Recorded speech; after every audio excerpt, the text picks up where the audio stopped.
From beautiful downtown Millheim, in the smack dab center of the Keystone State, this is Lou Bryson, with Seen Through a Glass, the podcast that's mostly about food and drink in central Pennsylvania. Welcome to episode 61. I call it FunCannon. If you're one of the smart listeners who listen the whole way to the end of each episode, you'll know that this is not the episode I had planned for this week. I was going to do an episode on the excellent locally owned grocery stores that abound in central PA, serving the vast areas that don't fit into the marketing plans of big Pennsylvania chains like Wise and Giant or Giant Eagle, or of Wegmans, the gentle giant grocer of upstate New York. But then I decided I wanted to go to a Carnes store for that story. Carnes is a 10-store chain that's centered on Mechanicsburg, and it turned out one of the closest stores was in Duncannon, a little town of about 1,500 people on the west side of the Susquehanna, just downstream of the confluence with the Juniata and the Clarks Ferry Bridge. And this gave me pause. The Clarks Ferry Bridge is how we get to and from central PA and my relatives in Lancaster County and Philadelphia. We crossed it a lot in the past 20 years, but I never got off in Duncannon. And then I started thinking and realized that even when I skipped the white knuckle hammer down run up the east side of the river on Route 22 and took the more relaxed West Shore drive up Route 15, I never once got off in Duncannon. And the thing is, I'd been meaning to get to the Lindgren Craft Brewery in Duncannon for a while, because I've been drinking their beers at Pisano's Winery here in Millheim. I mean, I drink the wine, too. I've told you that. But Andy Pisano drinks their beers himself, so I figured I might as well try them, and, they're pretty good. So I looked at the map and decided I'd see if the Lindgrens could do a visit the next day, which would have been last Friday, and sent out a shotgun message to Michael Lindgren, his father, and their brewer, Jason Simmons. Well, I heard nothing the rest of the day, and, well, that was okay. It was short notice, I get it. I'd do the grocery store episode and then get the Duncannon profile another time. Then I woke up early Friday morning, and about 6:30, I checked my messages, and there was a note from Michael Lindgren saying, "Hey, just got your note. Come on down. Let's do this." So I fired off a quick text to my friend Dave Dreese. Remember Dave. He was along on the last episode, too. He's a good travel companion. And I headed for the shower. By 8:30, we were on the road. You know what? Put a pin in that. Dave and I, on the road, headed to Duncannon, because I need a drink. Here's what I'm drinking today. Similarly to last episode, I'm going to continue drinking what's in today's glass. It's the 2025 release of Michter's 10-year-old rye, a sample bottle they sent me when it came out in June. It's bottled at 46.4%, 92.8 proof, and has a suggested retail of $210, although 2 months after release, that's probably higher, but the market's been shifting, so it's hard to tell. Anyway, the bottle's been sitting on my desk, waiting to be tasted, which reminds me that I need to work out the details and start doing regular whiskey tastings again. There's so much good whiskey going that I should be making notes on it and sharing those. Anyway, I opened the bottle last night and shared it around our new fire pit with my friends Dave and Rich. We were uniformly pleased and thought that although this was a Michter's standard and was always good, maybe this 2025 bottling was something special. Let's see. That's what I smelled last night. There is the spiciness you expect from a rye, but it's broadened. There are the usual peppy, peppery notes, but there's also some really good baking and roasting spices here. Some cinnamon, almost more like cinnamon candy, a little bit of clove, some maybe a little bit of allspice, and at the same time, there's a beautiful sweetness here as well. Wow, like a really rich spice candy, or pastry maybe. And yet at the same time, there's a real bold, sweet spice, like a big stick of hard candy, maybe horehound or something kind of, I guess, more herbal than spicy, but sweet. I'm going to dive in here. And that is all there. And the thing, and this is the thing that makes me nuts about people who always want bigger proof, higher proof, hazmat whiskey. At 92.8, it's all accessible. Okay, you're not thinking, wow, that's kind of hot. Wow, I might need some more. No, you just drink the whiskey and all the flavor is there. That sweetness is there. It is, wow, really appealingly sweet for a rye whiskey, but at the same time, all that rye spice that you want is right there. It is tingling all the way back. And then the finish, and I am a sucker for a good long finish. The finish gives you everything baked in a pie. Wow. There's oak there, but it's not overdone. It's not hot. It's not spiky. Wow. That's really good. You know, normally $210 for a bottle would absolutely scare me off, but this is exceptional whiskey, and it might well be worth the money and the hunt if rye's your favorite. Michter's 10-year-old, 2025 release. Good rye. Hey, before we really get rolling, here's your smack dab in the center, sponsored by the Happy Valley Adventure Bureau. Think about the great music festivals held at farms. Woodstock, famously held at Max Yasgur's dairy farm. The Philadelphia Folk Festival has been at the Old Pool Farm in Schwenksville for years. The Big Bonnaroo Festival at Sam McAllister's farm. Well, time to add another one to the list. Another World Music Festival at the Winkleblack Farm in Woodward, this September 12th, 13th, and 14th. What can you expect?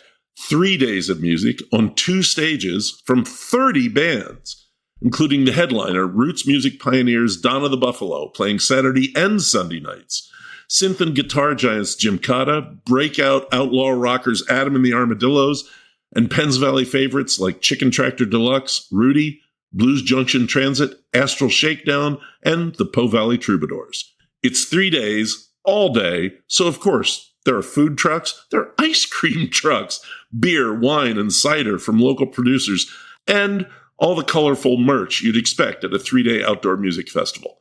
Oh, and I almost forgot, you can get tent or RV camping passes and stay there all night. And last year, the musicians free jammed long into the night after the scheduled shows were over. That's the kind of magic you'll still see at Another World. This is the 3rd year for the festival, which means they've got a lot of the kinks worked out. It also means that this might be your last chance to tell people, oh, Another World? Yeah, we were there before everyone found out about it. 3 days, 30 bands, our amazing Penns Valley folks working to make you welcome, and the gorgeous open fields, woods, and rippling streams of Winkleblack Farm. It's Another World. September 12th through the 14th. Go to the happyvalley.com website and look under the Events tab, then click on Concerts and Live Performances to get all the details. See you in Woodward. Okay, now where were we? Oh, right, on the road with me and Dave. So we drove up over Jack's Mountain to Beaver Springs and made 2 visits for the upcoming grocery store episode, and then rolled on into Duncannon. We parked on Market Street right across from the old Duncannon National Bank building, now the home of Lindgren Craft Brewery. We sized up the area, and since we were a little early, we strolled around a bit. There was an old train station, a striking community art project mural done in allegorical folk style, and across the street, an unassuming storefront proclaiming Kind of Outdoorsy. We walked over and saw that it was also a hostel, offered a laundromat, and a sock exchange. And that's when we remembered that the Appalachian Trail runs right through Duncannon, down off the Hawk Rock Overlook and into town before crossing the Susquehanna on the Clarks Ferry Bridge. We went in Kind of Outdoorsy and took a look around. There's a bit of everything, including fresh socks, some minimal gear, no fancy backpacks and handy-dandy gimmicks, just tried and trusted basics. And a big sticker that said, Uncle Meat loves you. What? Uncle Meat has been a family nickname for my brother-in-law Carl for years. My daughter called him that. I had to ask. The owner told me it was her brother's motorcycle club name, and she gave out stickers for people to put up along the trail. I told her my story, and she gave me an Uncle Meat jacket patch for him. Good folks at Kind of Outdoorsy, and a nice stop, whether you're hiking or not. It was time for the interview, so we walked around back of the brewery to find Michael and Jason brewing. We exchanged bona fides and secret handshakes, and I set up in the tap room to do the interview. And we're going to go through almost everything in the interview, so let's just listen to that. It's easier. Hey, I'm here with Michael Lindgren. We're at Lindgren Craft Brewery in Duncannon, Pennsylvania, right along the river. Welcome. Thank you. How are you doing today? I'm doing well. How are you? I'm pretty good. We had a great drive down here. I love coming down we came down the back way. We didn't come down on the highways. We just came on 2 lanes, and I really love getting out into Pennsylvania. And this is a new town for me. I've never been in Duncannon before because everybody goes around it. Yes. Yeah, and this is actually a lot of fun already. We've been walking around town before we came in here. But enough about town. I want to talk about you guys. Where are you from originally? I'm from Duncannon. Really? Okay. Yeah, so I grew up here. My family has a farm outside of town. And so how long they had the farm? They moved there in 1990. Okay. My dad was actually a pilot for the Navy. Oh, wow. So I have 4 older sisters. All of them were born in different places. Of course. They wound up in Pennsylvania because he became an engineer after he got out of the Navy. And his rule was he didn't want to go back to New Jersey where he was from. He didn't want to be south of Mason-Dixon line anymore because it was hot. And I think there was a lot of engineering jobs here in Pennsylvania or out west, and he happened to find a job here. Okay. And he always says when he was growing up, he always wanted to be a farmer. So he convinced my mom it started off as a hobby farm. Wow. And when he stopped working, the farm kind of grew, and he's been What kind of farm? We have a turkey farm. Turkey farm. Nice. Yeah. Okay. Yeah. Oh, so we have I'll up to... come see you in October. Well, we grow for the Virginia Co-op. Oh, okay. So we have up to 22,000 birds at a time. And wow. Yeah. Okay. So it keeps us busy. This is a different origin story. Yes. So how'd you get into brewing? Yeah. So my freshman year of college, I was going to Penn State for engineering. I did not finish engineering. Okay. But my sister lived out in Higgins, and we did a Yingling tour. I couldn't drink. But I got what I refer to as shiny tank syndrome because you're walking through, you see all the shiny tanks. Yeah. And it really spoke to me in the realm of manufacturing, art, science, and being able to kind of get everything together. You're producing a product. And when you're 18, you can go into a homebrew shop and you can buy all the ingredients to homebrew. Right. My first beer was a Belgian Strong. Knowing what I know now, I'm not a huge fan of Belgians now that I'm older.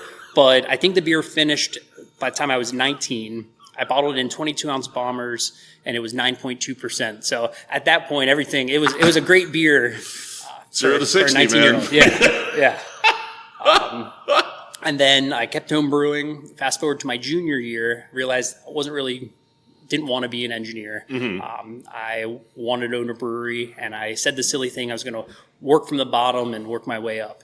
And so I dropped out of school. I actually started serving at Appalachian when the old Camp Hill location was still there. Oh, okay, yeah. So I did that for a few months, and during your onboarding, you would go to the brewery, hang out for a day, and do a day-long beer course. Mm-hmm. At the time, the head brewer there was Jay, and he had offered me a unpaid internship that I did for 3 months. I think I surprised them because I showed up every day. Uh-huh. I did all the work.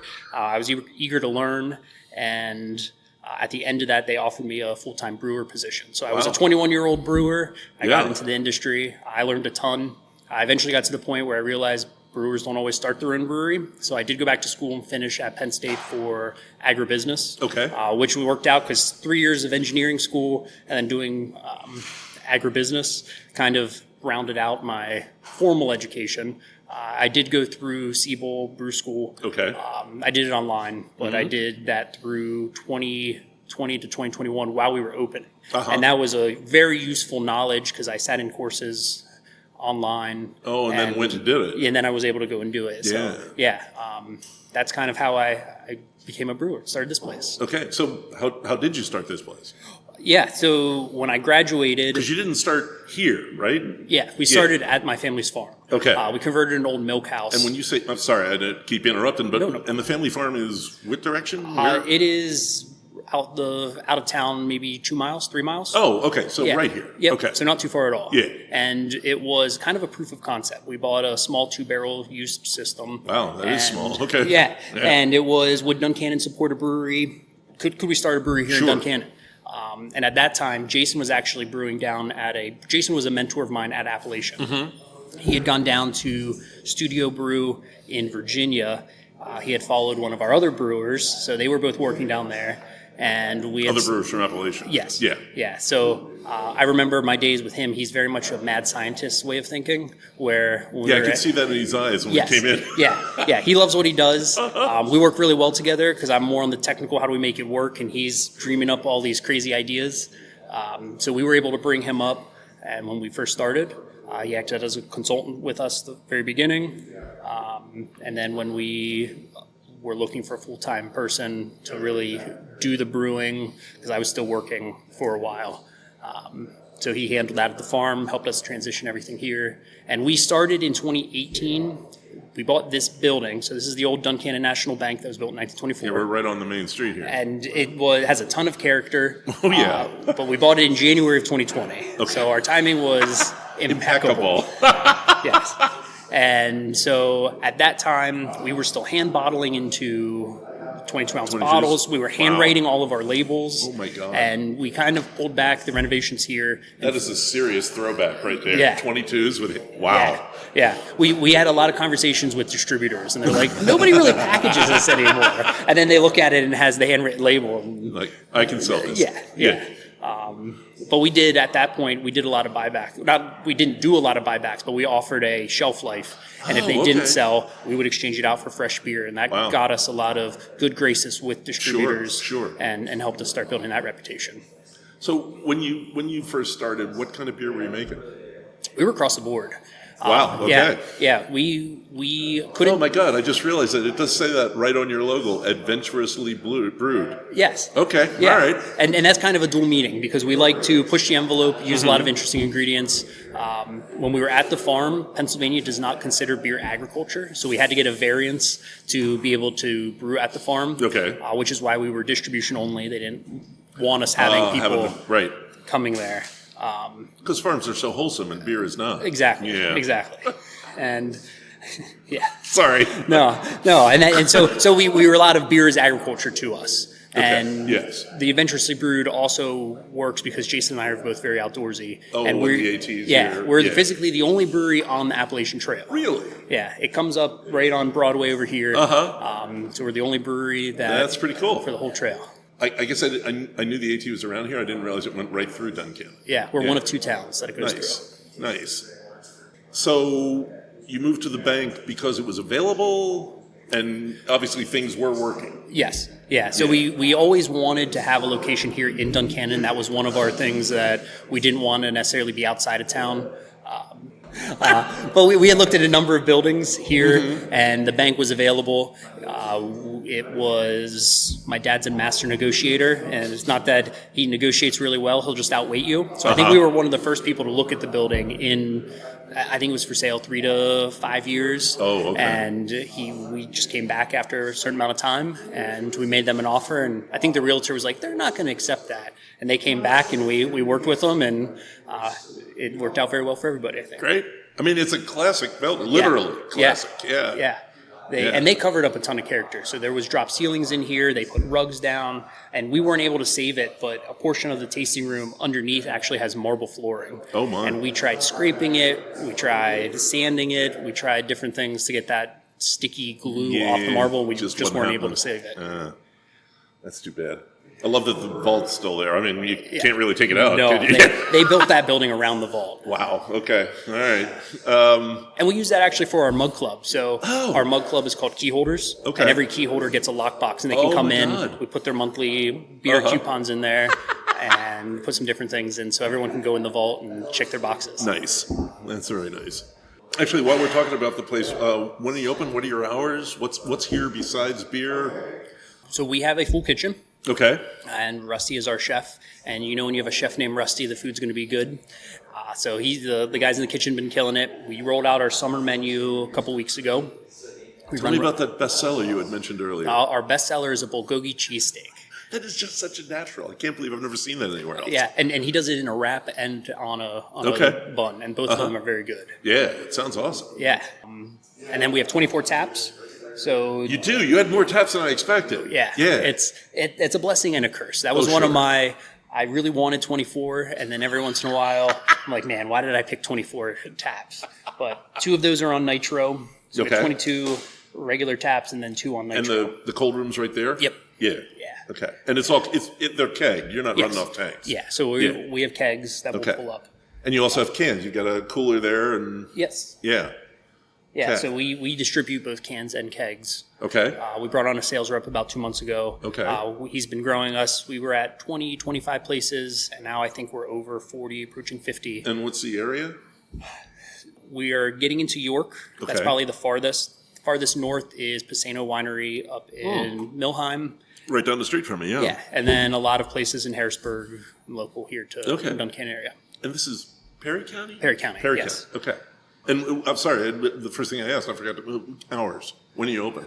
We're now open every day of the week. Wow, we that's recently ambitious. changed that. Okay. We were open Wednesdays through Sundays, but hikers were coming in, Oh, yeah. and there's no other places open on Mondays and Tuesdays. Might as well. So we opened Monday, Tuesday. So Monday, Tuesday, Wednesday, Thursday, 4 to 9. Friday is 4 to 10. Or actually, we're open for lunch now on Fridays too. Okay. So we open at 11 on Fridays, 11 to 10 on Saturdays, and 11 to 6 on Sundays. Okay. That's good. Yeah. That's good. Yeah. Entertainment? Not yet. Okay. We've done some. We do trivia. Okay. We have had some live music artists with original Occasionally. songs. Yeah. Yeah. They do music next door, so we kind of bounce. Oh, okay. And I wanted to ask you about next door. Do you have any kind of relationship with them, or are you just side by side? We have a relationship. We're Okay. side by side. We have in the past brewed the Doyle Doyle Hotel Dark. is the place we're talking about. Yeah, sorry. The Doyle Dark Lager. We've brewed that in the past. Nice. So we did do a beer with them previously. Okay. But yeah, everybody in Duncannon is trying to make Duncannon better.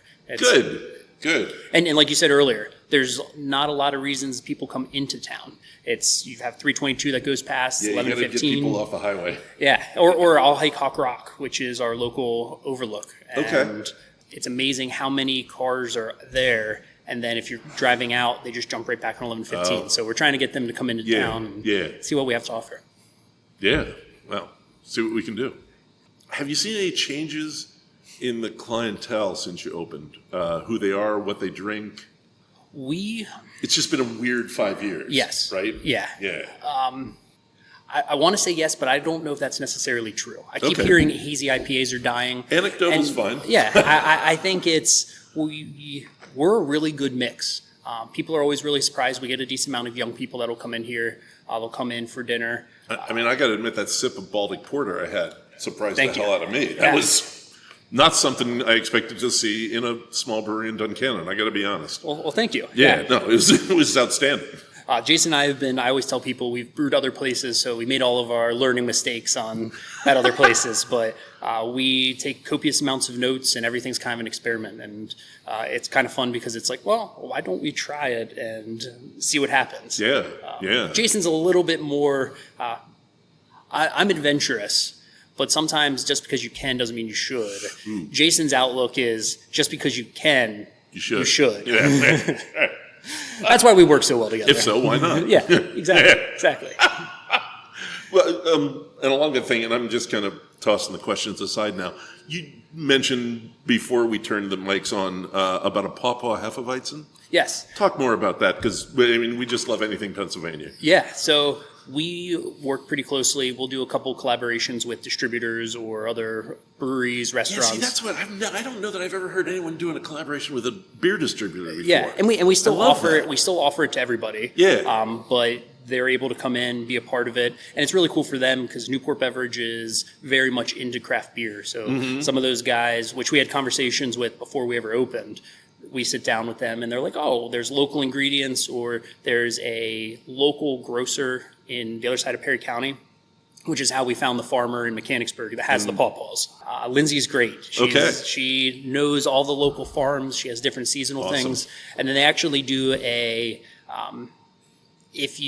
when you check out, they say, is that price okay with you? Because they'll get some people that can't afford the fresh food, and she'll work with them and make sure everybody has access to local foods. Wow. That's outstanding. Yeah, they're great people. Okay, so Pawpaws. Yes. So we kind of found the ingredients and then chose the beer. And I feel like Hefeweizens are a natural flavor profile for the pawpaws. Because pawpaws, before I had never had a pawpaw. And everyone would describe it as like a banana custard. And as soon as you taste it, it's banana custard, mango, and It's very tropical. Yes. Yeah. Yeah, and you wouldn't expect that to be in Pennsylvania at all. But growing up, I've always heard about them, but never had one. So I finally my dad had one. talked about them all the time. Yeah. And or people hiking, and they're like, "Yeah, I came across a pawpaw grove." Yeah. I've never come across a pawpaw I grove. know. But yeah, so we settled on the pawpaw, designed the beer around the pawpaws to kind of highlight that banana mango from the pawpaw, not necessarily the yeast strains and that sort of stuff. But our first batch sold out in a weekend, and we have 2 brew systems in the back. One's a 3-barrel and a 15. And we decided this year we're going to graduate it to the 15-barrel batch, and we ordered 300 pounds of pawpaws. Problem with pawpaws is you harvest them in the fall, and you want to use them in the spring, because we do this as a Memorial Day beer. And so we brewed the beer, and we went to take the pawpaws out of the freezer, and they were all spoiled. Oof.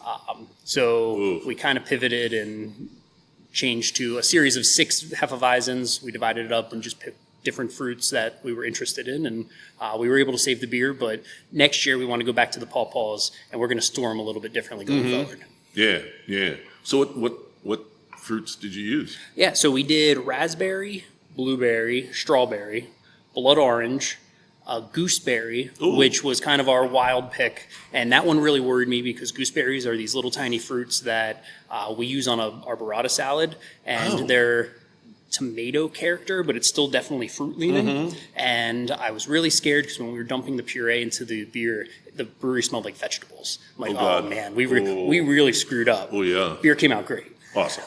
But that was the. Where'd you get those? Is that just that was puree? a puree? Yeah. So we worked with. I shouldn't say just because those purees are excellent. Yeah. And we kind of picked beers where people or flavors that people were asking for. Like we get a ton of requests for blood orange. Oh, okay. So that was one that we're like, well, let's finally do a blood orange. Yeah. Not necessarily the IPA or what we would have originally thought, but. And then the 6th one was a sangria style, which was black cherry, papaya, and mango. And we mixed those 3 purees together. And nice. Yeah, that one was probably my favorite. Yeah. What do you think is, like, if people say you do get them into town, you get them off the highway and they're coming through here, what would they know about Lindgren that would make them stop? What's your biggest attraction?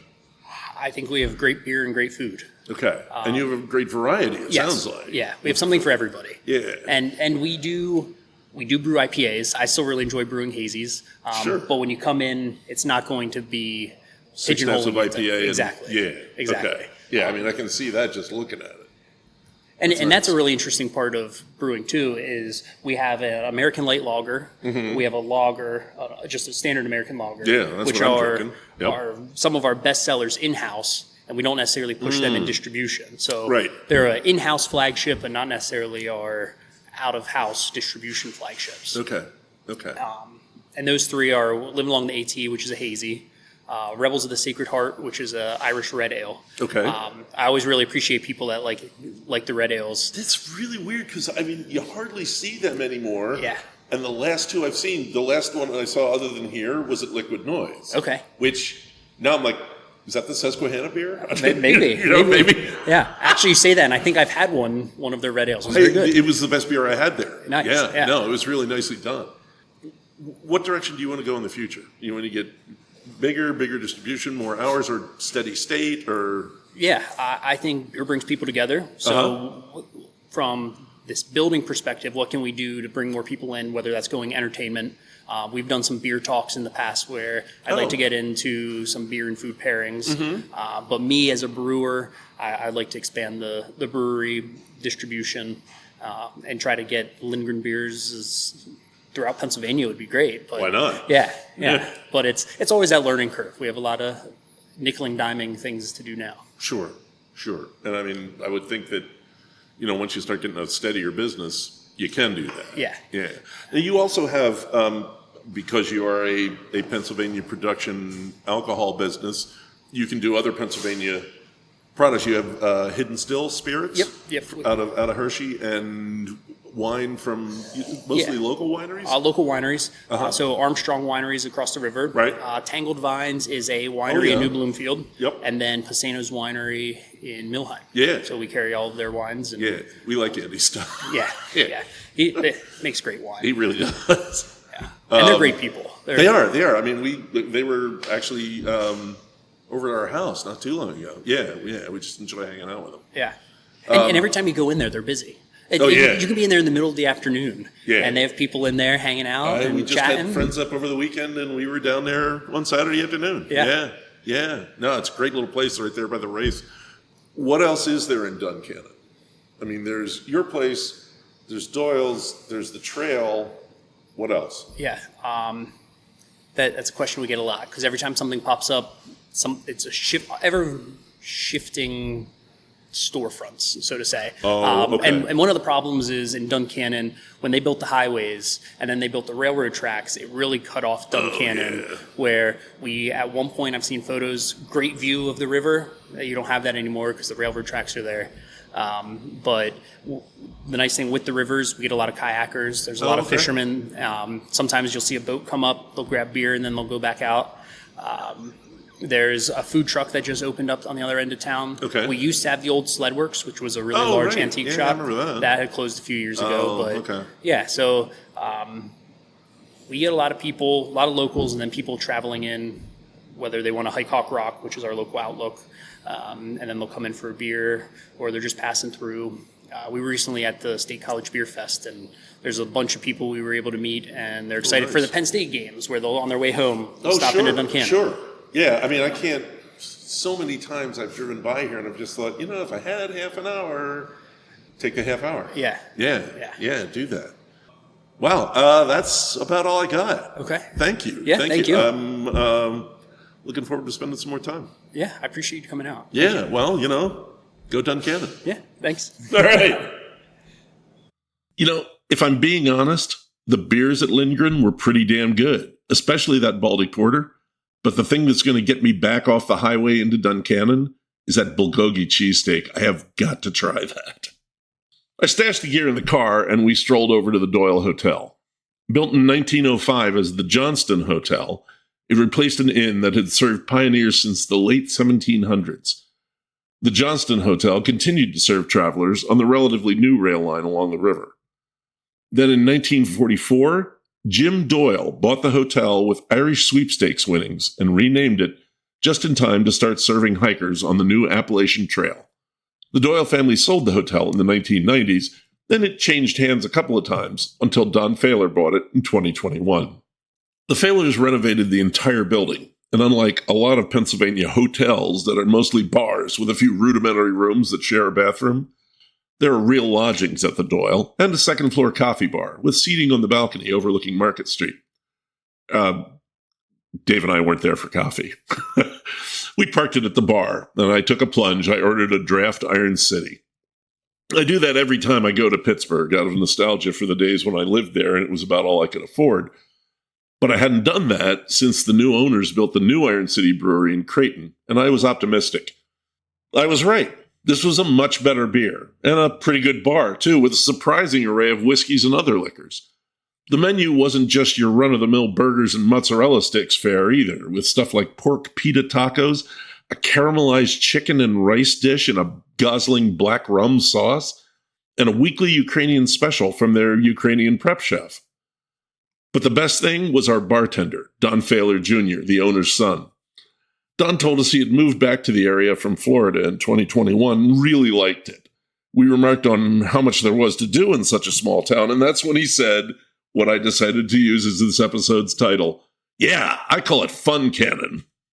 I'm pretty sure he meant it, and I'm not going to argue. With a solid brew pub, the spruced up Doyle Hotel, the AT running through town with all the variety of people that brings, a 3B's ice cream outpost, the river, and folks like Don and the Lindgrens, well, I'm going to be getting off the highway more often in the future. And you should too. It's FunCannon.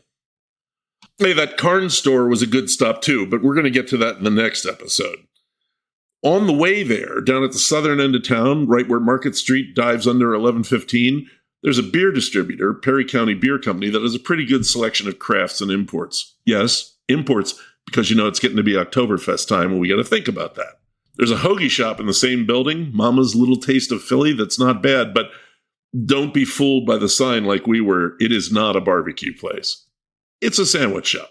Which reminds me, It was time for lunch, and we had confirmed that neither of us had ever been to that landmark of roadside Pennsylvania eats since 1964, the Red Rabbit.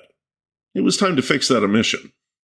Because of the new barrier that runs down the middle of the divided highway on Route 322 from the river to the 1115 overpass, we had to go up through Duncannon, through the railway underpass everyone calls the Duncannon subway, across the Clark's Ferry Bridge to the eastern shore, get off and loop around the other end of the bridge to come back across, up past the truck stop in the Sheets to the Red Rabbit Drive-In, which was almost parked full, as it is almost every time I pass by.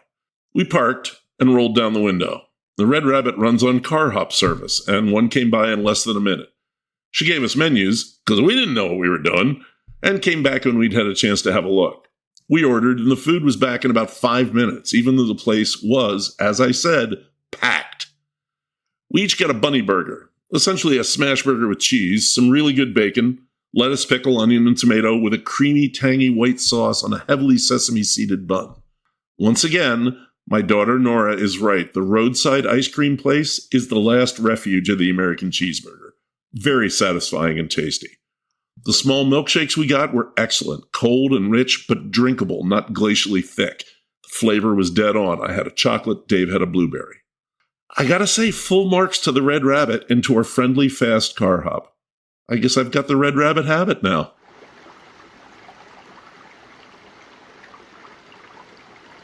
After we left the Red Rabbit, we went back across the Clark's Ferry Bridge again to the east side, but this time we headed north on Pennsylvania Route 147. 147 is a much quieter run than Route 15 over on the west shore. It's a nice 2-lane roller coaster over hilly farms and through riverside woods, with a couple small towns along the way: Inglenook, Halifax, Linkerville. Then we got to a town that's a little bit larger, Millersburg. We parked on the little square in the middle of town and walked into the service porch at Williams French Fries to order a snack. Williams French Fries has been frying spuds in Millersburg since 1945. They have a big sandwich menu and 24 flavors of soft-serve ice cream and all kinds of fried goodies: mushrooms, shrimp, mac and cheese bites, jalapeno poppers, corn nuggets, hush puppies, onion rings, and that's only about half of the fried stuff menu. But we were there for the fries, because that's the name of the place. I got Old Bay fries with melted provolone and that red Baltimore zestiness dusted over it. Dave went for the classic fries with gravy. We sat at a sidewalk table and waited for them. The sun had finally come out and the temperature was headed towards 80, but the breeze off the river kept things very comfortable. There was a table with 3 moms and 4 well-behaved kids beside us, and it was fun to overhear the chatter. The fries came. They were tasty, but not crispy, which is fine with me. I like to taste potato. But they were barely hot. The cheese was good, melted and generous, and there was plenty of Old Bay, along with a dipping portion of ranch dressing, but I really wish the fries had been hot. I also would have really liked a beer, and we looked longingly at the wooden nickel bar across Market Street. But I was excited about the next stop, so we tossed the leftover fries in a waste bin. Look, honestly, I wind up tossing a fair amount of food on these trips. It's more about my health than about food quality. And we hopped in the Subaru. The next stop was only 3 blocks away. We turned off Market onto North Street, which sloped steeply down to the river's edge, crossed the railroad tracks, and then River Street, after which North Street became a steep concrete ramp right down to the shore. I parked the car maybe 30 feet from the water, on rocks and sand and shingle. We were going to take the Millersburg Ferry across the Susquehanna. The Millersburg Ferry is perhaps the last regularly scheduled paddle wheel ferry in the entire country. It's definitely the last ferry on the Susquehanna anywhere. There's been a ferry at this crossing for over 220 years. Up until 1873, it was a guy with a pole on a flat boat. The Susquehanna is quite shallow here, although it's almost a mile wide, and a man with a long pole is all the engine a flatboat ferry needed. In 1873, the pole ferry was replaced with a paddle wheel steamboat. This heavier boat was faster and didn't rely on muscle power, but it drew more water. So the ferry company built a weir out of rocks across the river to hold back enough water to float their boat. The weir, the ferry wall, is still in place, and it's a key part of the ferry's place in the National Registry of Historic Places. The ferry was in regular use through most of the 20th century, until it was donated to the Millersburg Chamber of Commerce.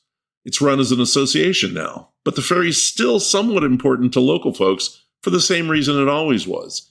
It's the only way to get across the river for a full 40 miles between the Clark's Ferry Bridge and the Veterans Memorial Bridge up in Sunbury. There are paddle wheel excursion boats still running in America. There's 2 on the Susquehanna, but the Roaring Bull 5 and Falcon 3 are believed to be the last true paddle wheel ferries. They run from one side of the river to the other 3 days a week during the season, just carrying passengers and cars, working boats, ferry boats. Well, actually, the Falcon 3 is laid up right now and was anchored there on the Millersburg side. The Roaring Bull was on the other side of the river, so we had to call it, which we did by a charmingly archaic method. At the bottom of the ramp, there was a partial wooden door frame, painted red, with a white door on the hinges. Painted right on the door were the instructions. Swing door out to call ferry, this side to river. So I swung the door with the broadside to the river and latched it into place. Then we sat down on some big logs to wait. It was peaceful, and the sun on the water was pretty. There was a wooden ramp that ran from the sandy edge of the river about 8 feet out, with an elevated log beside it as a guide, I suppose. But that was it for the dock site. Dave laid back and fell asleep on the log. It was all pretty Huck Finn and Tom Sawyer. They must have seen the white door signal, because pretty soon the Roaring Bull came into view around a small island. I woke Dave up, and then went over and swung the door back into place. The boat came on, a low wooden contraption painted red, with a white dual paddle wheel behind, an open engine room with a chugging diesel cranking a big chain hooked to the paddles, a cabin with a big horizontal steering wheel, and an open seating area out front. There was a flat barge lashed alongside for up to 4 cars.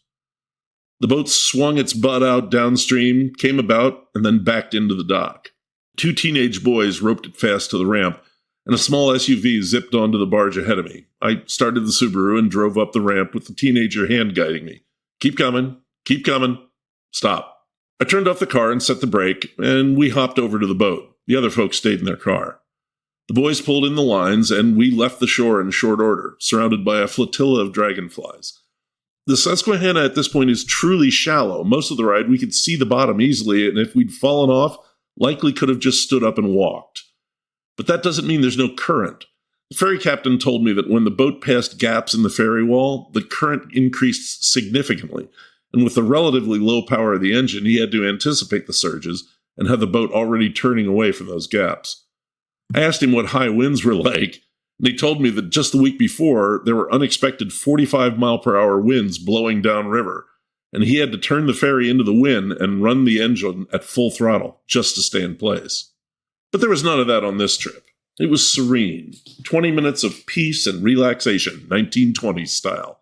No phones, no traffic, no one but our 6 companions and the steady chug of the diesel and whoosh, whoosh, whoosh, whoosh of the paddle wheel. The fares are interesting. A passenger on foot is $5. A car and driver is $15. An Amish buggy and a driver is $20. I asked the mate why the higher fee for the Amish buggy. He grinned and mimed shoveling horse manure. We reached the other side, said our goodbyes, and rolled off the barge onto the shore, into the ferry boat campground, and then to Route 1115 and home to Millheim. If you can make an excuse to ride the Millersburg ferry, you really ought to. It's classic central Pennsylvania, and I wish I'd done it before. Well, book season is coming closer. My new book, American Whiskey Masterclass, hits the shelves in about 6 weeks. And you are definitely going to be hearing more about it, my dear listeners. I've told you about the first events. The launch at Dad's Hat Distillery on September 23rd, a tasting and talk at Stolen Wolf Distillery in Lidditz the next evening. On October 18th, I'll be at Iron City Distilling with distiller Matt Strickland and rye whiskey historian Sam Komlenik. There are 2 more events on the calendar now, and details for all of them will be coming soon. The first is Sunday, September 28th, at the new Sisu Bar and Bottles in Baltimore. That's SISU at 5 o'clock. We'll be tasting some St. George Baller and some good stuff from Proof and Wood, and maybe the Bardstown High Wheat whiskey that I mentioned in the book. If you're near Baltimore and don't know Sisu yet, put it on your list. The other new event is at our good friends at Liberty Pole Spirits in Washington, Pennsylvania, the day after the Iron City event. We'll be tasting and talking about rye whiskey and why it's always different everywhere and why that's perfectly fine. What else? Well, I'm trying to put together a Chicago tour in October. We'll see what happens. I hope to see some of you on the road. That's the show. Thanks to Michael Lindgren for the interview, and thanks to Captain LeBeau and his crew for a memorable ride on the Roaring Bull 5. As always, you can find pictures for this episode on Instagram at Stag Podcast and on Facebook at Seen Through a Glass. If you're listening to the show on the radio at WSOV, there are over 60 more episodes to enjoy, including a Millheim episode and a Nittany Valley episode, at Spotify or Apple Podcasts, Podbean, or any of the major podcast sources.